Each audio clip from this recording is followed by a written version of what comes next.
Hello, Niles accounting class. In this video, I will be talking through a day in the life of a banking analyst. So who am I and what do I do? My name is Tim. I'm 24 years old and I'm a financial analyst in commercial banking for Wells Fargo. So what exactly is commercial banking? So I'm sure when most of you think of banking, your first thought might be of retail banking. This is where you have your neighborhood bank branches, where you might go open a checking account, saving account, or go apply for a loan, car loan, mortgage, you name it. But in commercial banking, instead of banking consumers like you and me, we bank big companies. In my division of Wells Fargo, we typically bank corporations of a certain size. In our case, it's corporations that have annual revenues anywhere between $50 million to $2 billion. So I know that may sound like a lot, but for context, these wouldn't be your household names, your household Fortune 500 names, companies like Boeing or Ford. Instead, it might be a supplier to Boeing or a Ford dealership, or a chain of Ford dealerships. Or it might be a whole bunch of companies you never heard of, but they manufacture parts that go into all sorts of things that you use on a daily basis. So as an analyst in commercial banking, I evaluate the risk that goes into lending to these big companies. Lending money can be very profitable, but it's risky if we don't have the right standards or the right processes. When we lend a $10 million loan, for example, we profit from collecting the interest and fees that are earned off that loan.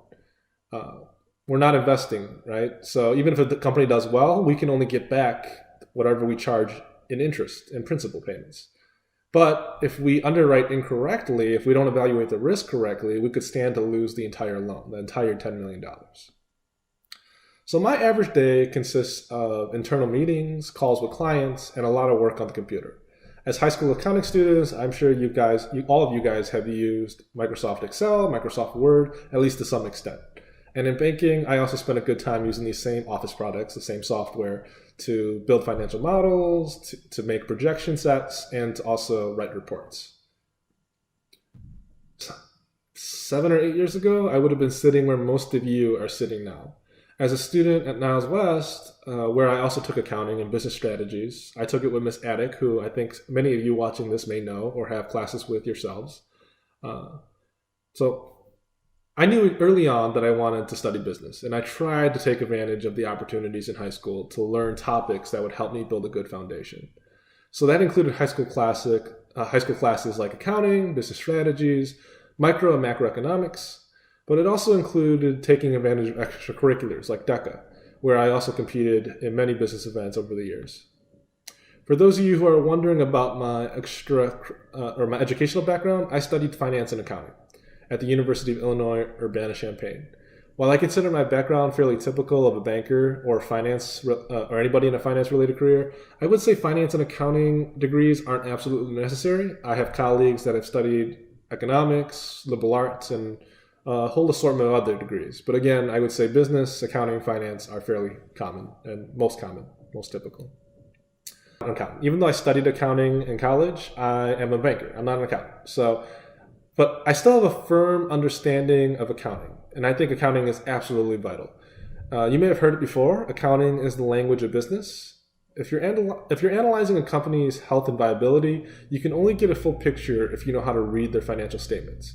And you can't understand what the financial statements are saying unless you know some basic accounting. I know some of the accounting you may be learning now in high school may seem either tedious or boring, but I promise you, as your understanding grows and you understand how to read financial statements and how they relate to different statements, it can become very rewarding.